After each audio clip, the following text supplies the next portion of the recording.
এতদিন যা ছিল কূটনৈতিক ইঙ্গিত, এবার যেন সব আড়াল সরিয়েই নিজের অবস্থান পরিষ্কার করলেন ডোনাল্ড ট্রাম্প। কোনো রাগঢাক না রেখে তিনি জানিয়ে দিলেন ইরানের তেল এখন তার প্রধান লক্ষ্য। বসুন্ধরা, উত্তরা, বনশ্রী, কুড়িল ও বাড্ডা সহ রাজধানীর বিভিন্ন স্থানে অভিজাত ও অত্যাধুনিক মানের ফ্ল্যাট কেনার এক নির্ভরযোগ্য প্রতিষ্ঠান প্লেজেন্ট প্রপার্টিজ লিমিটেড। ফাইন্যান্সিয়াল টাইমসকে দেওয়া এক সাক্ষাৎকারে ট্রাম্প সরাসরি বলেন ইরানের তেল শিল্পের নিয়ন্ত্রণ নেওয়ায় তার অগ্রাধিকার। একই সঙ্গে তিনি ভেনেজুয়েলার উদাহরণ টেনে বলেন সেখানেও ক্ষমতার পরিবর্তনের পর তেল খাত নিজেদের নিয়ন্ত্রণে নেওয়ার চেষ্টা হয়েছিল।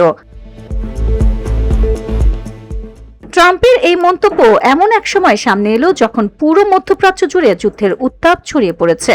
সংঘাতের প্রভাব ইতোমধ্যেই পড়েছে বিশ্ব জ্বালানি বাজারে। তেলের দাম ঊর্ধ্বমুখী, আর এক মাসের ব্যবধানে ব্রেন্ট ক্রুডের দাম উঠে গেছে $116, যা বৈশ্বিক সংকট আরও গভীর হওয়ার ইঙ্গিত দিচ্ছে।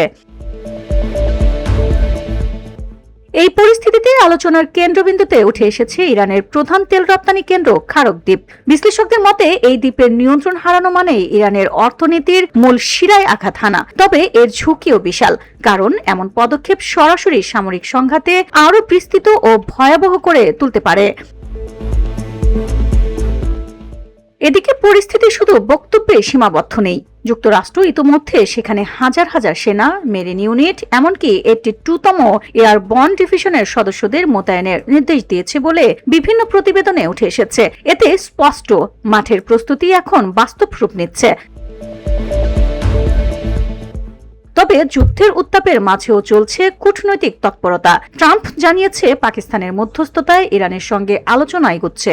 একই সঙ্গে তিনি 6 এপ্রিল পর্যন্ত সময়সীমা বেঁধে দিয়েছেন। এর মধ্যে কোনো সমঝোতা না হলে জ্বালানি অবকাঠামোয় আবারও হামলার হুঁশিয়ারি দিয়েছেন মার্কিন প্রেসিডেন্ট ডোনাল্ড ট্রাম্প।